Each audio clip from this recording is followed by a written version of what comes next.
এবং সেই স্বপ্ন নিয়ে আমরা কাজ শুরু করেছি, সেটা নিশ্চয়ই একটি পরিশীলিত রূপে আমরা বাস্তবায়ন করতে পারব। সকলের এই বিষয়ে আন্তরিক সহযোগিতা কামনা করি। পরিশেষে আমি বলতে চাই একটি জিনিস, যে কোনো কাজ করতে গেলে বাধা বিঘ্ন, সুবিধা অসুবিধা, ইতিবাচক নেতিবাচক প্রভাব আসবেই। একে উপেক্ষা করে এমন একটি কাজ করতে হবে যে সেই জিনিসগুলোকে আমরা সামনে এনে কিভাবে কাজ করতে গেলে সেটাকে সমাধান করতে পারবো সেই বিষয়ে অবশ্যই আপনাদের মনোযোগ করতে হবে। শেষ একটি কথা, এই প্রকল্প বাস্তবায়ন করার জন্য আপনাদের সবার সর্বাত্মক সহযোগিতা চাই। অবশ্যই আপনারা নেতিবাচকের জায়গায় ইতিবাচক প্রভাব কিভাবে ফেলা যায় সেই বিষয়ে আপনারা সংকট থাকলেও সংকট বের করে দিয়ে এটাকে আমরা বাস্তবায়ন করতে চাই।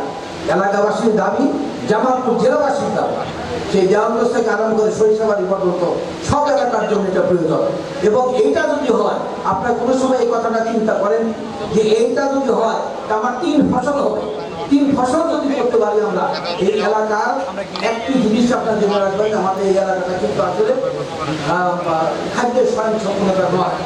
আমরা এই কাজটা করতে চাই, আমরা খাদ্যের স্বয়ংসম্পূর্ণতা আনতে চাই এবং আরো বেশি উৎপাদন যদি করতে পারি তাহলে আমরা অন্য জায়গায় আমরা সেই জায়গাটা কোথায় দিতে পারবো।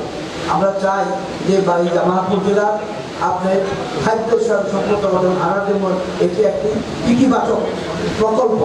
আমরা 3টি ফসল করতে পারবো। আমি আপনাদেরকে বলতে চাই, বিগত 8 বছর আগে আমি আমার ইসলামপুর উপজেলার পুরো অংশটুকু আমি বাদ করেছিলাম। করার কারণে 2 বছর সে বাদটি টিকেছিল এবং আমি 3 ফসল করতে সক্ষম হয়েছি। এলাকার মানুষ খুশি, আনন্দিত এবং তারা এখন আমাকে বলে যে আপনি প্রতিমন্ত্রী ছিলেন, মন্ত্রী হয়েছেন, এখন পর্যন্ত এই বাদটি আপনি দিতে পারবেন না।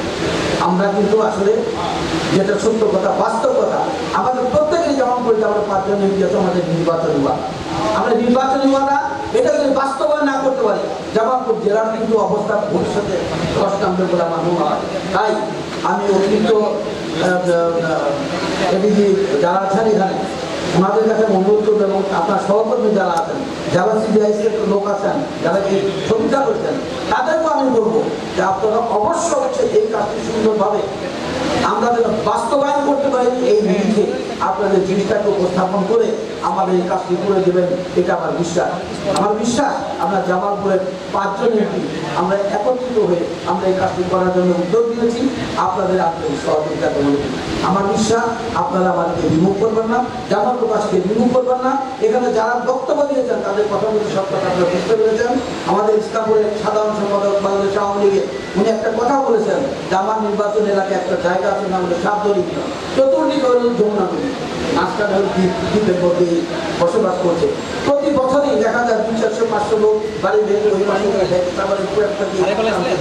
এই জায়গাটা নিয়েও আপনাদের সমীক্ষা করার পরিশেষে আজকের এই ইসলামপুর, জামালপুরে, দেওয়ানগঞ্জ, মাদারগঞ্জ, সরিষাবাড়ি, দেওয়ানগঞ্জ, বক্সিগঞ্জ এই জায়গা থেকে যারা এসেছেন অবশ্যই এই এলাকার সবাইকে ধন্যবাদ। আপনাদের সামনে উপস্থাপন হয়েছেন, আপনাদের কথা শুনেছেন এবং আপনাদের কথা শোনার পরে তারা কিন্তু আসলে হতাশা করে। আমি চাইবো যে আপনাদের বক্তব্যের মধ্য দিয়ে এটা হতাশাটা কেটে আমাদের সমাধানের পথ করে দেবেন। এই প্রত্যাশা দেখে আপনাদের